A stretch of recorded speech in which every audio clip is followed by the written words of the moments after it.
¿Por qué a Jesús se le conoce como el Hijo de David? Pues bien, esto era gracias a su adhesión a la casa de José, su padre, el esposo de María.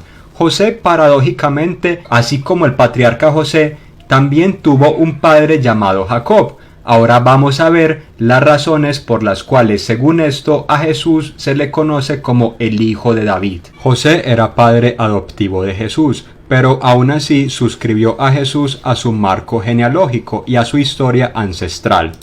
En las antiguas sociedades mediterráneas era importante reconocer el linaje o la genealogía de una persona, pues estas cosas narraban el estatus cultural de seres humanos concretos.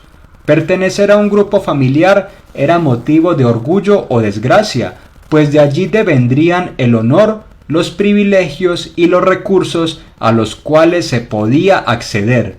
Una genealogía podría exhibir varias cosas: los negocios que ha trazado un grupo familiar con otro, las relaciones de clientelismo y patronazgo, es decir, a quién se le debe lealtad incondicional y a quién se han otorgado ciertos favores y prerrogativas.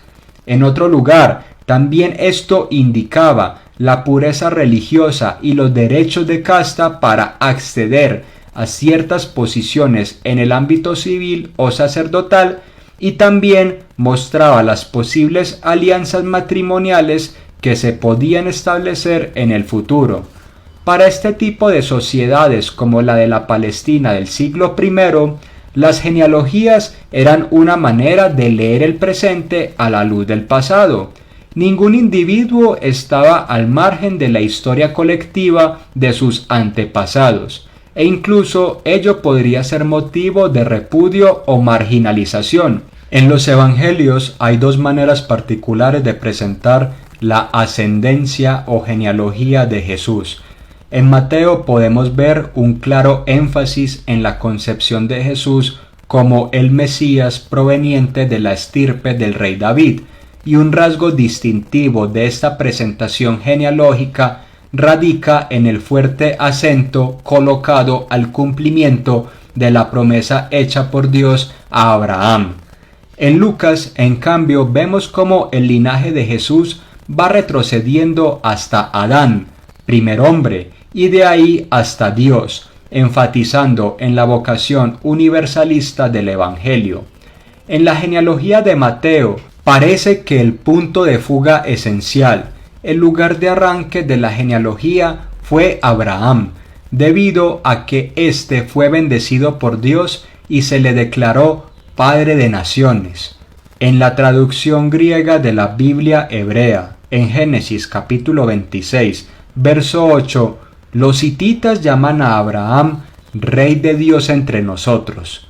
En el texto apócrifo intitulado El Testamento de los 12 Patriarcas, a Leví, hijo de Jacob, se le promete que un rey de la casa de Judá será levantado para crear un nuevo sacerdocio, y ese rey será recordado por las generaciones como descendiente de Abraham.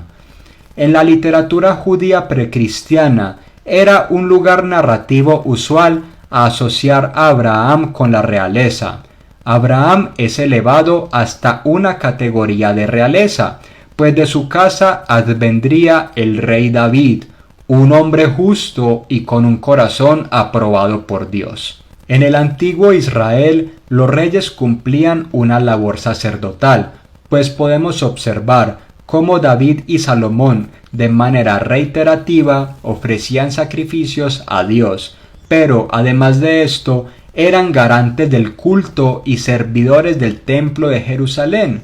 De las manos del rey debía provenir todo el material para los sacrificios, los animales, los panes, el aceite, etcétera, etcétera. Para los antiguos israelitas, un rey piadoso debería garantizar el bienestar, tanto material como espiritual, de su pueblo.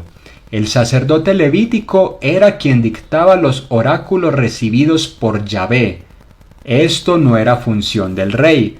En cambio, sí era función del rey el ofrecer sacrificios, ofrecer banquetes para el pueblo y ofrecer bendiciones para toda la gente. Para el Evangelio de Mateo parece no haber conflicto alguno en la relación entre el nacimiento virginal de Jesús y su suscripción a la casa de José. Cuando José testificó públicamente su paternidad sobre Jesús, de manera legal, el niño se adscribió al marco genealógico de José. Los ancestros de José, con su abolengo y títulos, se convirtieron en los mismos ancestros de Jesús. Entre los pueblos antiguos, cuando un nacimiento era considerado milagroso, el infante era exhibido desde el inicio de sus días como hijo de una divinidad. En la Odisea, Odiseo es llamado hijo de Laertes, engendrado por Zeus. Asimismo, la reina Hatshepsut de Egipto era conocida como hija de Tutmosis I y el dios Amon-Ra. A la lista de ejemplos podríamos añadir que Alejandro el Grande era conocido como hijo de Filipo II de Macedonia y Zeus Amón. Platón fue llamado por el historiador Diógenes Laercio como hijo de Aristón y el dios Apolo. El historiador romano Suetonio nos dice que Augusto era hijo de Octavio y el dios Apolo. Las personas notables de la antigüedad querían garantizar que sus orígenes eran ilustres y nobles en el mundo terrenal, pero también tenían su raigambre divina y sagrada. Evidentemente María, como cualquier mujer de su contexto, al momento de casarse, pasó a formar parte del entramado familiar de su esposo.